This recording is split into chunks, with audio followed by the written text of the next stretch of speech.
पिछले महीने 12 दिसंबर को अस्त्र शक्ति एयर फोर्स एक्सरसाइज में एक अद्भुत कारनामा अंजाम दिया है, जहां पे आकाश एयर डिफेंस ने एक सिंगल फायरिंग यूनिट से एक समय पे ही साइमल्टेनियसली 4 एरियल टारगेट्स को इंगेज करके उन्हें पूरी तरह से डिस्ट्रॉय कर दिया। ऐसा करने वाला भारत पूरी दुनिया में पहला देश बन गया है। तो आइए समझते हैं कि आखिर ये आकाश एयर डिफेंस सिस्टम है क्या। आकाश मिसाइल सिस्टम एक short range surface to air missile system है। अगर हम इसके पिक्चर को गौर से देखें और इसके डिजाइन को समझने की कोशिश करें तो इसमें बेसिकली 5 कंपोनेंट्स होते हैं। पहला होता है लॉन्चर। लॉन्चर वो स्ट्रक्चर होता है जिसके अंदर ही मिसाइल्स लोड की जाती हैं। दूसरा होता है सेट ऑफ मिसाइल्स, एक लॉन्चर में कितनी मिसाइल्स लगेंगी। तीसरा कंपोनेंट है बिल्ट इन मिसाइल गाइडेंस, जो इसको हमेशा ट्रैक पे रखता है, किसी भी इनकमिंग टारगेट को ये कैसे उसका पीछा करे, सही डायरेक्शन कैसे इसको मिले, ये काम मिसाइल गाइडेंस सिस्टम का होता है। और चौथा कंपोनेंट होता है कमांड, कंट्रोल, कम्युनिकेशन और इंटेलिजेंस सेंटर, जिसको हम शॉर्ट में C4I भी बोलते हैं। एयर डिफेंस सिस्टम के हर एक इंडिविजुअल यूनिट, जिसको हम बैटरी बुलाते हैं, हर एक बैटरी में 4 सेल्फ प्रोपेल्ड लॉन्चर्स लगे हुए हैं। अब हर एक लॉन्चर में 3 आकाश मिसाइल्स लगे रहते हैं और इसमें एक बैटरी लेवल रडार भी है जिसका नाम है राजेंद्र। और इसके साथ ही इसमें एक कमांड पोस्ट भी आती है जो इस पूरे बैटरी को कंट्रोल करती है। इसको बोलते हैं बैटरी कंट्रोल सेंटर। इनको जब हम एयरफोर्स में यूज करते हैं तो वहां 2 बैटरीज को साथ में लगा देते हैं। इन 2 बैटरीज के कॉम्बिनेशन को एक स्क्वाड्रन बुलाया जाता है। और अगर जब ये आर्मी कॉन्फ़िगरेशन में यूज होने जाते हैं तो वहां पे 4 बैटरीज जो साथ में होती है उन्हें बोलते हैं आकाश ग्रुप।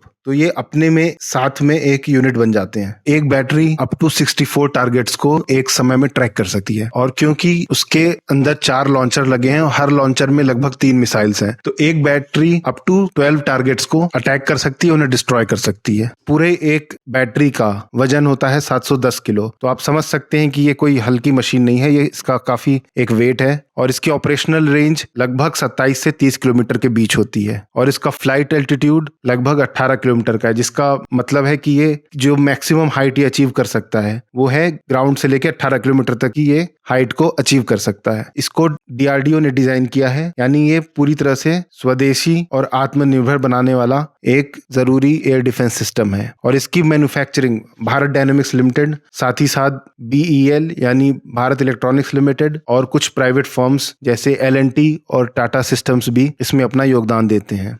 इसके कुछ क्रिटिकल फीचर्स पे नजर डालते हैं। सबसे पहला है rate of fire. Rate of fire क्या होता है? एक मिसाइल को लॉन्च करने में आपको कितना समय लग रहा है, इसको बोलते हैं रेट ऑफ फायर। अगर हम आकाश एयर डिफेंस सिस्टम की ओर नजर डालें तो इसको एक मिसाइल लॉन्च करने में 10 सेकंड्स लगते हैं और 20 सेकंड्स के अंदर ये 3 मिसाइल्स लॉन्च कर सकता है। दूसरा फीचर है ओपन सिस्टम आर्किटेक्चर। इसके अंदर हम सॉफ्टवेयर अपडेट करके और सिस्टम अपग्रेड करके इसको और भी एडवांस्ड और प्रिसाइज बना सकते हैं। तीसरा फीचर है कि ये फुल्ली ऑटोमेटिक है और इसमें किसी भी तरह के ह्यूमन इंटरवेंशन की कोई जरूरत नहीं है। चौथा फीचर जो इसमें है वो है सिक्योर्ड मोड ऑफ कम्युनिकेशन। इसका मतलब है इसको बाहर से हैक करना इम्पॉसिबल है जब तक इसमें किसी तरह का मैनुअल इंटरवेंशन ना हो। इसका 5वां और बहुत ही महत्वपूर्ण फीचर ये है कि ये इलेक्ट्रिकल पावर में सेल्फ सफिशिएंट है। इसका मतलब है कि इसे कहीं बाहर से पावर सोर्स ड्रॉ करने की कोई जरूरत नहीं। इसका जो छठा फीचर है वो है इसको हम रोड या रेल किसी भी माध्यम से क्विकली मोबिलाइज कर सकते हैं। ये एक वॉर सिनेरियो में बहुत ही इंपॉर्टेंट और क्रिटिकल फीचर बन जाता है। और 7वां फीचर इसमें है कि इसमें इसके खुद के इनबिल्ट सेफ्टी फीचर्स है। ये किसी भी इनकमिंग अटैक से खुद को पूरी तरह सुरक्षित रखने में सक्षम है।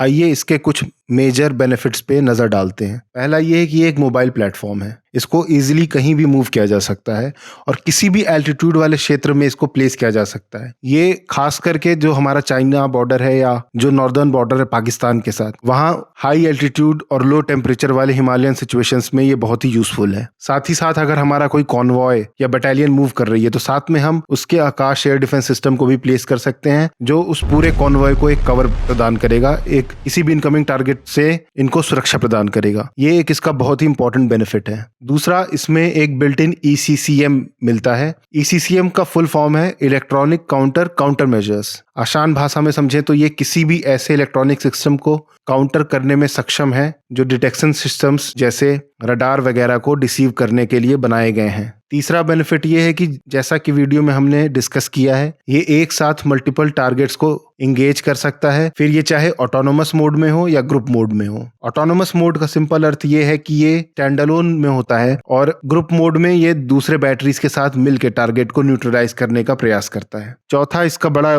बेनिफिट ये है कि ये 96% इंडिजिनाइज्ड है। इसका मतलब कि कुछ एक कंपोनेंट्स को अगर हम छोड़ दें तो लगभग सारे कंपोनेंट्स इंडिया में ही बनते हैं, यानी ये पूरी तरह से स्वदेशी है और भारत को डिफेंस के मामले में या मिसाइल सिस्टम्स के मामले में कहें तो आत्मनिर्भर बनाता है। इसका बिगेस्ट एडवांटेज ये है कि ये रिलायबल और स्टर्डी सिस्टम है, यानी भरोसेमंद और मजबूत। ये किसी भी ऑल्टीट्यूड, किसी भी तरह के टेम्परेचर्स में ऑपरेट करने के लिए बनाया गया है। इसके दो वेरिएंट्स आते हैं, एक जो इंडियन आर्मी के पास है और एक इसका एयरफोर्स यूज कर रही है। जो पहला वेरिएंट है उसको हम बुलाते हैं Aakash NG. NG is short form for new generation. और दूसरा है Aakash prime. Aakash prime Aakash NG के ऊपर एक एडवांस वर्जन है। अगर हम आकाश एनजी के डिजाइन को देखें तो बेसिकली ये डिजाइन किया गया था खास करके उन एरियल थ्रेट्स के लिए जिनका रडार क्रॉस सेक्शन आरसीएस बहुत लो होता है। आरसीएस बेसिकली किसी भी ऑब्जेक्ट का इलेक्ट्रोमैग्नेटिक सिग्नेचर होता है जिसको रडार में रीड करके ये पता चलता है कि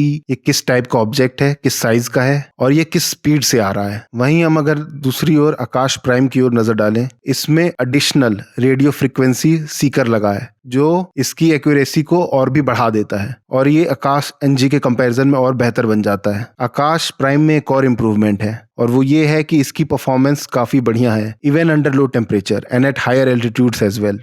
अर्मीनिया इस समय एक लंबे जंग के दौर से गुजर रहा है जहां पे अजरबैजान ने उसके ऊपर नागोर्नो काराबाख एरिया में अटैक कर दिया है और क्योंकि खुद रशिया इस समय यूक्रेन वॉर में इन्वॉल्व है तो रशिया उसको मिलिट्री एसेट्स प्रोवाइड नहीं कर पा रहा है और इसीलिए अर्मीनिया ने भारत की ओर देखा और भारत से कुछ खास प्रकार के वो मिलिट्री डिफेंस इक्विपमेंट्स खरीदना चाहता है और उसमें आकाश एयर डिफेंस सिस्टम का एक बहुत ही महत्वपूर्ण योगदान होने वाला है और इस वजह से ही अर्मीनिया ने भारत के साथ एक बहुत बड़ी 6,000 करोड़ की डील की है। साथ ही साथ 5 और देशों ने आकाश में इंटरेस्ट दिखाया है जिसमें फिलीपींस और इजिप्ट का नाम सबसे ऊपर है और उनके साथ जो हमारी बातचीत है वो लगभग डील साइन होने के स्टेज तक पहुंच गई है। वियतनाम, ब्राजील और यूएई के साथ भी बातचीत चल रही है जो कि अभी इनिशियल स्टेजेस में है। देखिए, अगर भारत को आत्मनिर्भर बनना है जैसा कि प्रधानमंत्री मोदी जी का आह्वान है तो डिफेंस मैन्युफैक्चरिंग और डिफेंस एक्सपोर्ट्स को बढ़ाना अत्यंत आवश्यक है। इंडिया का एक एम्बिशियस टारगेट है जो उसने सेट किया हुआ है 2025 तक और वो है कि हमें 2025 तक 35,000 करोड़ के डिफेंस एक्सपोर्ट्स करने हैं। और अगर हम अब तक के पैटर्न को देखें तो जहां हम फाइनेंशियल ईयर 2013-2014 तक 686 करोड़ यानी 686 करोड़ के डिफेंस एक्सपोर्ट्स करते थे, वहीं फाइनेंशियल ईयर 2022-23 तक हम हर साल लगभग 16,000 करोड़ के डिफेंस एक्सपोर्ट कर रहे हैं। ये लगभग 23 गुना की बढ़ोतरी है इन 9 सालों में जब से प्रधानमंत्री नरेंद्र मोदी पावर में आए हैं। इस ग्रोथ को देखते हुए हम ये जरूर उम्मीद कर सकते हैं कि आने वाले 10 साल इंडियन डिफेंस मैन्युफैक्चरिंग के लिए गोल्डन ईयर साबित हो सकते हैं।